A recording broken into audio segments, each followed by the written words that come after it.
Red Station, les infos, Simon Soudin. Bonjour à tous, dans l'actualité, après une première journée de mobilisation contre la réforme des retraites jeudi dernier, les syndicats s'organisent déjà pour la suite. Pour le mardi 31 janvier, Philippe Martinez de la CGT a indiqué hier qu'il espère faire encore plus fort. Le syndicaliste a aussi prévenu que la deuxième date prévue ne marquera pas la fin du mouvement. Par ailleurs, il n'a pas exclu l'éventualité d'un nouvel appel à la grève lors des vacances d'hiver.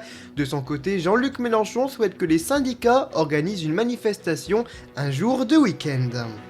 En plus de la réforme des retraites proposée par la majorité présidentielle, certains députés du MoDem souhaitent aller plus loin.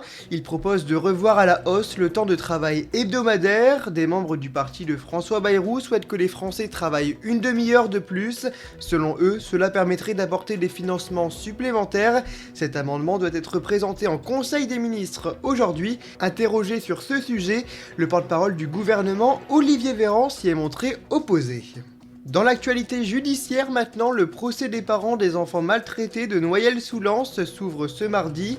Dans cette affaire qui avait été révélée l'été dernier, le gouvernement avait pointé des défaillances des services sociaux. Le père et la mère seront jugés devant le tribunal correctionnel de Béthune pour violence par ascendant.